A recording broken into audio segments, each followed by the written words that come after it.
Works of calculations and science में आज हम लोग आपका चैप्टर का नाम है आपका मटेरियल साइंस का पूरा ऑब्जेक्टिव क्वेश्चन देखेंगे जो कि एग्ज़ाम में आता है, कन्फर्मली आता है। आपको इसको मजाक में नहीं लेना है ना। चलो, works of calculations and science में आप हम लोग आज आई टी फर्स्ट ईयर के ट्रेड का टेस्ट क्वेश्चन देखते हैं ना। क्वेश्चन नंबर फर्स्ट है, निम्न में से कौन सी धातु कठोर है? ग्रेफाइट, हीरा, कार्बन या आयरन। आपको बताना है कि निम्न से कौन सी धातु कठोर है। तो सबसे ज़्यादा कठोर कौन सा होता है? तो आपका इसका आंसर आएगा हीरा।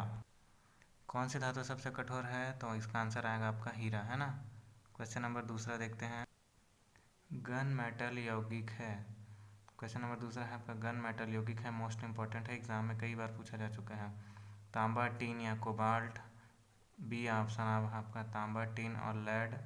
सी ऑप्शन है तांबा, टीन और जिंक। और चौथा इनमें से कोई नहीं। तो इसका आंसर आएगा आपका सी, तांबा, टीन और जिंक, ये होता है। ठीक है, क्या होगा आपका आंसर? गन मेटल यौगिक है तो तांबा, टीन और जिंक। ठीक है, इसको याद कर लो, एग्जाम में मोस्ट इंपॉर्टेंट क्वेश्चन है। आगे देखते हैं क्वेश्चन नंबर 3। जो क्वेश्चन नंबर 3 है आपका, लोहे का रंग होता है पीला होता है, लाल होता है, भूरा या हल्का काला होता है या सफ़ेद होता है। क्या होता है आपका? लोहे का रंग जो होता है आपका भूरा या हल्का हल्का काला होता है। ठीक है, तो क्या आएगा इसका आंसर? भूरा और हल्का काला। ठीक है, क्वेश्चन नंबर 3 का आंसर। ठीक है, आपको समझ में आ गया होगा। इसके आगे देखते हैं क्वेश्चन नंबर 4 है, तन्यता का गुण नहीं पाया जाता है। तन्यता का गुण किस में नहीं पाया जाता है? तो देखिए, पिटवा लोहा, ढलवा लोहा, माइल्ड स्टील या तांबा। तन्यता का गुण देखो, जैसे हम किसी चीज़ को अगर पीटते हैं, मारते हैं, तो क्या होता है? वो फैलता है ना। तो इसमें कौन सा है जिसमें नहीं पाया जाता तन्यता का गुण? तो पिटवा लोहा में तो वो सॉफ्ट होता है तो उसमें पाया जाता है। ढलवा लोहा हार्ड होता है ना, इसको मोड़ा नहीं जा सकता। और तीसरा है आपका माइल्ड स्टील है। माइल्ड स्टील को आप तन्यता उसको पीटोगे तो फैल जाता है ना। इसमें तो होता है तन्यता का गुण। तांबा में भी क्या होता है आपका? इसको खींच खींच कर पतली तारें बनाया जा सकता है, इसमें भी होता है। तो क्या आएगा आंसर आपका? ढलवा लोहा। ढलवा लोहा क्या होता है? हार्ड होता है और इसको अगर हम लोग पीटेंगे तो वो टूट जाता है ना, वो फैलता नहीं है। तो इसमें तन्यता का गुण नहीं पाया जाता। किसमें? ढलवा लोहा में। ठीक है, क्या आएगा? तन्यता का गुण नहीं पाया जाता किसमें? तो ढलवा लोहा में। ठीक है, इसको हम लोग इंग्लिश में बोलते हैं कास्ट आयरन, ढलवा लोहा। तन्यता का गुण नहीं पाया जाता किसमें? ढलवा लोहा। क्वेश्चन नंबर है 5 आपका, निम्न में से कौन सी धातु बिजली की अच्छी चालक है? आपको बताना है कि निम्न में से कौन सी धातु बिजली की अच्छी चालक होती है। पीतल, जिंक, कॉपर और एल्युमिनियम। पीतल होता है क्या? पीतल नहीं होता अच्छी चालक। जिंक भी नहीं होता आपका। कॉपर आपका होता है ना। तो धातु की सबसे अच्छी चालक कौन होती है आपका? कॉपर। और एल्युमिनियम भी उसका चालक है, पर सबसे अच्छा चालक कौन सा है आपका? कॉपर है। ठीक है, तो आंसर क्या आएगा आपका? कॉपर, तांबा। कॉपर है। ठीक है, कॉपर इसका आंसर आएगा अच्छी चालक। क्वेश्चन नंबर 6 है आपका, धातु का वह गुण जिसके कारण उसे तार में परिवर्तित किया जा सकता है, क्या कहलाता है? तन्यता, आघातवर्धनीयता, भंगुरता या प्लास्टिसिटी। देखिए, आघातवर्धनीयता तो नहीं होता क्योंकि इसमें पतली पतली शीट में कन्वर्ट किया जाता है। भंगुरता का क्या गुण होता है कि यदि हम किसी धातु को ठोकर मारें तो हल्के टुकड़ों में विभाजित हो जाता है, तो वो भंगुरता का गुण कहलाता है। प्रत्यास्था में क्या होता है? यदि हम किसी धातु पे फोर्स लगाते हैं तो उसके आकार में परिवर्तन हो जाता है, परंतु बल को हटाने पर अपने पूर्वावस्था में आ जाता है, वो प्रत्यास्था कहलाता है। अब बचा तन्यता का क्या गुण होता है? तन्यता धातु का ऐसा गुण है जिसमें धातु को खींचकर पतले पतले तार के रूप में परिणित किया सकता है। तो इसका आंसर क्या आएगा? तन्यता आएगा। ठीक है, धातु का वह गुण जिसके कारण उसे तारों में परिवर्तित किया जा सकता है, क्या कहलाता है आपका? तन्यता। तो आंसर नंबर 1 क्या आएगा इसका आंसर? तन्यता आएगा। ठीक है, धातु का वह गुण जिसके कारण उसे तार में परिवर्तित किया जाता है, तो क्या कहलाता है? तन्यता। एग्जाम में कई बार पूछा जा सकता है। चलिए देखते हैं आगे नेक्स्ट क्वेश्चन, कि इस चैप्टर से पूछे जाने वाले मोस्ट इंपॉर्टेंट क्वेश्चन है, इसको आपको देख लीजिए। क्वेश्चन नंबर आपका 7 है, रेलवे लाइन बनी होती है, रेल की लाइन बनी होती है माइल्ड स्टील से, लो कार्बन स्टील से, हाई कार्बन स्टील से, मीडियम कार्बन स्टील से। आपने देखा होगा, हमने माइल्ड स्टील के बारे में पढ़ा है, तो माइल्ड स्टील उतना मजबूत नहीं होता है। ठीक है, लो कार्बन स्टील भी नहीं होता है, मीडियम कार्बन स्टील भी नहीं होता है। हाई कार्बन स्टील क्या होता है? हाई कार्बन स्टील में कार्बन का परसेंटेज अधिक रहता है और ये एकदम हार्ड रहता है। ठीक है, इसलिए रेलवे की जो लाइन बनी होती है वो किसकी बनी होती है? आपका हाई कार्बन स्टील का बना होता है। और हाई कार्बन स्टील से आपका कटिंग टूल भी बनाए जाते हैं, जो घर में जो आप लोग यूज़ करते हो कटिंग करने वाले जितने भी टूल्स होते हैं वो हाई कार्बन स्टील के बने होते हैं। ठीक है, हेक्सा ब्लेड भी। तो रेलवे की लाइन किससे बनी होती है? आपका हाई कार्बन स्टील। तो रेलवे की लाइन किससे बनी होती है आपका? हाई कार्बन स्टील, इसका आंसर सी आएगा। ठीक है। क्वेश्चन नंबर 8 है, निम्न में से किस धातु को आसानी से काटा या खरोंचा नहीं जा सकता? मोस्ट इंपॉर्टेंट क्वेश्चन एग्जाम में बार बार आता है। निम्न में से किस धातु को आसानी से काटा या खरोंचा नहीं जा सकता? टीन, लेड, टाइटेनियम, इनमें से कोई नहीं। तो टीन तो है आपका एक धातु है जो मिश्र धातु के रूप में यूज़ किया जाता है ना। और लेड भी है और टाइटेनियम, तो इसमें क्या आएगा आपका? टिटेनियम आएगा, है ना, टाइटेनियम। क्वेश्चन नंबर 8 का आंसर आएगा टिटेनियम। किस धातु को आसानी से काटा या खरोंचा नहीं जा सकता? तो टिटेनियम। देख लीजिए भाई इसका आंसर, निम्न में से किस धातु को आसानी से काटा नहीं या खरोंचा नहीं सकता? तो टिटेनियम। ठीक है। क्वेश्चन नंबर 9 है, मशीनों की बॉडी अधिकतर किस धातु की बनाई जाती है? मशीनों की बॉडी अधिकतर किस धातु की बनाई जाती है? एल्युमिनियम, पिग आयरन, कास्टर या कार्बन? तो हमको क्या देखना है? मशीन की बॉडी, जो मशीन का जो बॉडी होता है वो किस मेटल का बनाया जा सकता है? एल्युमिनियम। एल्युमिनियम का तो नहीं बनाया जाता। पिग आयरन कभी नहीं बनाया जाता। कार्बन कभी नहीं बनाता। लेकिन कास्ट आयरन एक ऐसी धातु है जो एकदम हार्ड रहता है। इसका यूज़ किस में करते हैं? मशीन की बॉडी बनाने के लिए किया जाता है ना। तो क्या आएगा इसका आंसर? मशीनों की बॉडी अधिकतर किस धातु से बनाई जाती है? तो आपका कास्ट आयरन, सी। मशीनों की बॉडी किससे बनाई जाती है? तो आपका क्या लिखोगे आंसर? Cast iron. याद रख लो, एग्जाम में आता है ये। क्वेश्चन नंबर 10 है, कास्ट आयरन के लिए प्रयुक्त कूलेंट है? घुलनशील तेल, पानी, डाई या इनमें से कोई नहीं? जो कास्ट आयरन होता है उसके लिए प्रयुक्त कूलेंट का यूज़ करते हैं। तो घुलनशील तेल इसको नहीं करते हैं, पानी इसको भी नहीं करते हैं, डाई इसको भी नहीं करते हैं, इनमें से कोई नहीं। देखो, कास्ट आयरन के प्रयुक्त कूलेंट क्या होता है? जब हम लोग कास्टिंग करते हैं तो उसको हवा में छोड़ देते हैं, ठीक है, और हवा का ऑप्शन यहाँ पे नहीं दिया गया है।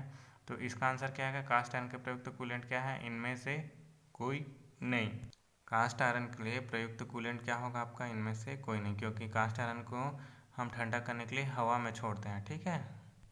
क्वेश्चन नंबर है आपका 11 है, किसको मोड़ना आसान है? Cast iron, steel, wrought iron, pig iron? देखिए, किसको मोड़ना आसान है तो मोड़ा किसको जा सकता है? जो लचीला होता है। तो कास्ट आयरन तो लचीला नहीं होता, इसको मोड़ा नहीं जा सकता। स्टील भी आपका लचीला नहीं होता, इसको मोड़ा नहीं जा सकता। रॉड आयरन क्या होता है? लोहे का सबसे शुद्ध रूप है, और इसको आप ये सॉफ्ट भी होता है और तन्य भी होता है, इसलिए इसको मोड़ा जा सकता है। तो इसका आंसर क्या आएगा? किसको मोड़ना आसान है? रॉड आयरन सब लोहे का सबसे शुद्ध रूप है और इसको मोड़ा जा सकता है। ठीक है। क्या आएगा? 11 का आंसर सी। क्या आएगा इसका आंसर? Number C. ठीक है। किसको मोड़ना आसान है? रॉड आयरन को मोड़ना आसान है। ठीक है। चलिए आगे चलते हैं। Question number 12। क्वेश्चन नंबर 12 है आपका, धातु का वह कौन सा गुण है जिसके फलतः हल्की से चोट लगने पर वह, है ना, चोट लगने से अलग अलग हो जाता है, और यह कौन सा यांत्रिक गुण है? कठोरता है? कठोरता तो नहीं है।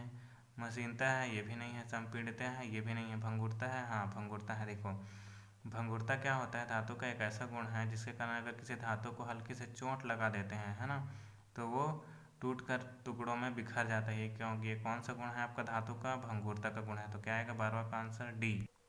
12वां का आंसर क्या आएगा आपका? डी। ठीक है। धातु का ऐसा गुण जिस पर हल्के की चोट मारने पर वो टुकड़ों में टूट जाता है, वो क्या कहलाता है? आपका भंगुरता। ठीक है। ये आपका 12 का आंसर। ठीक। चलिए क्वेश्चन नंबर 13 में चलते हैं। क्वेश्चन नंबर 13 है आपका, बिना टूटे हुए धातु की कौन सी विशेषता है कि उसे हैमरिंग, रोलिंग आदि के द्वारा किसी भी दिशा में बढ़ा सकते हैं? देखिए, धातु अगर रहता है तो उसे हम लोग हैमर से मार मार के उसको रोलिंग करके पतले पतले शीट में कन्वर्ट किया सकता है। तो धातु का कौन सा गुण है? डक्टिलिटी तो नहीं है। तन्यता का गुण नहीं है वो। हार्डनेस भी नहीं है। मेलेबिलिटी, हाँ, मेलेबिलिटी का गुण है। मेलेबिलिटी का गुण क्या होता है कि धातु को जब हम हैमर से मारते हैं तो पतले पतले शीट में कन्वर्ट हो जाता है, हाँ, या उसका दिशा आगे बढ़ जाता है। तो ये क्या कहलाएगा? कौन सा गुण है? मेलेबिलिटी का गुण है। तो इसका आंसर क्या आएगा? Answer number C. ठीक है। 13 का आंसर क्या आएगा? सी, मेलेबिलिटी का गुण होता है। ठीक है। बिना टूटे हुए धातु की कौन सी विशेषता है कि हैमरिंग, रोलिंग करके तरह किसी भी दिशा में बढ़ा सकते हैं? तो ये क्या आएगा? मेलेबिलिटी। आंसर को याद कर लो, ये एग्जाम में आता है, मेलेबिलिटी। ठीक है। क्वेश्चन नंबर है आपका 14, पिटवा लोहा होता है नर्म और तन्य, कठोर और भंगुर, वेल्ड नहीं हो सकता, इनमें से कोई नहीं। ये पिटवा लोहा के बारे में पिछले हम लोगों में अब भी जस्ट क्वेश्चन देखा है कि ऐसी कौन सी धातु है ना जिसको मोड़ा जा सकता है, तो यही है आपका पिटवा लोहा, है ना, जो क्या होता है? नरम और तन्य होता है, जिसके कारण इसको मोड़ा जा सकता है। तो इसका आंसर क्या है? पिटवा लोहा होता है आपका नरम और तन्य। Answer number A. पिटवा लोहा आपका क्या होता है? आपका नरम और तन्य। ठीक है। इसको याद रखो कि एग्जाम में आता है। चलो क्वेश्चन नंबर 15 में चलते हैं। क्वेश्चन नंबर 15 है पायराइट्स का रासायनिक सूत्र होता है। ये कई बार एग्जाम में आया है आपका FeS2 FeSO4 Fe2O7 FeO4, ठीक है। पायराइट्स का रासायनिक सूत्र जो होता है आपका FeS2, कॉपर पायराइट्स बोलते हैं, ठीक है। तांबे का क्या होता है, ये अयस्क है पायराइट्स, तो इसका सूत्र क्या होगा आपका FeS2। क्या होगा पायराइट्स का रासायनिक सूत्र FeS2, ठीक है। ए। क्वेश्चन नंबर 16 है आपका ढलवा लोहा का गलनांक होता है। ढलवा लोहे का गलनांक, ढलवा लोहा को बोलते हैं कास्ट आयरन, इसका गलनांक होता है कितना, 1200 सेंटीग्रेड, 520 सेंटीग्रेड, 2000 सेंटीग्रेड या 1600 सेंटीग्रेड। तो आपको बताना है कि ढलवा लोहे का गलनांक कितना होता है आपका 1200 सेंटीग्रेड। कितना होगा आपका 1200 सेंटीग्रेड, याद कर लो एग्जाम में आता है। कहाँ ढलवा लोहा का गलनांक कितना होगा आपका 1200 सेंटीग्रेड।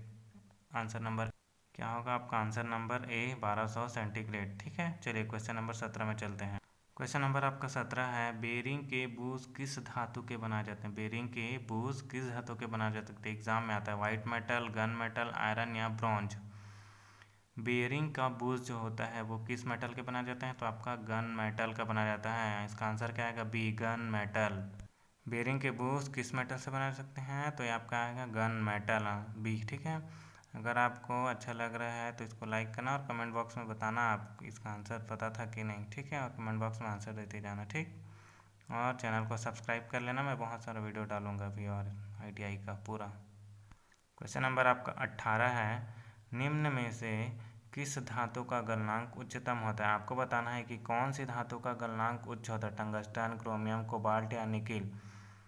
क्रोमियम का नहीं होता, कोबाल्ट का नहीं होता, निकिल का नहीं होता, लेकिन टंगस्टन। टंगस्टन का यूज़ हम लोग कहाँ पे करते हैं, आपका बल्ब के अंदर फिलामेंट के रूप में जो यूज़ करते हैं वो होता है आपका टंगस्टन, ठीक है। तो निम्न में से किस धातु का गलनांक उच्चतम होगा, तो आपका आएगा टंगस्टन। टंगस्टन का क्या होता है, गलनांक उच्च होता है, ठीक। और इसका यूज़ कहाँ पे करते हैं, बल्ब के अंदर फिलामेंट के रूप में। तो आंसर क्या आएगा, क्या आएगा इसका आंसर, निम्न में से किस धातु का गलनांक उच्चतम होता है, तो टंगस्टन, ठीक इसका आंसर। चलिए क्वेश्चन नंबर 19 देखते। क्वेश्चन नंबर 19 है आपका लेड सल्फाइड मुख्य अयस्क है, शीशे का, टीन का, चांदी का या पीतल का।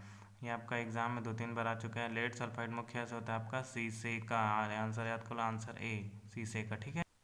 ठीक है, लेड सल्फाइड का मुख्य अयस्क क्या होगा आपका शीशा, ठीक है। क्वेश्चन नंबर 20, ये लास्ट क्वेश्चन है इस वीडियो का। सोल्डर एक एलॉय है, ये आपका एकदम मोस्ट इम्पोर्टेंट क्वेश्चन। सोल्डर एक एलॉय है, जिंक और लेड, लेड और एंटीमनी, टीन और लेड, टीन और एल्यूमिनियम। आपको बताना है सोल्डरिंग, सोल्डरिंग हम लोग जो करते हैं वो किसका किसका रहता है, तो ये किसका रहेगा आपका टीन और लेड, सी, ठीक है। आप लोग को वीडियो अच्छा लगा होगा लाइक कर देना, ठीक है। सोल्डर एक एलॉय है, जिंक और लेड, लेड और एंटीमनी, टीन और लेड, तो क्या आएगा आपका टीन और लेड। चलिए नेक्स्ट वीडियो में हम लोग फिर से बहुत सारा क्वेश्चन लेके आएंगे। अब नेक्स्ट वाले में आपका नया चैप्टर से क्वेश्चन आएगा, वो होगा आपका पावर से होगा, मास, डेंसिटी और वॉल्यूम से होगा, ठीक है। चलिए।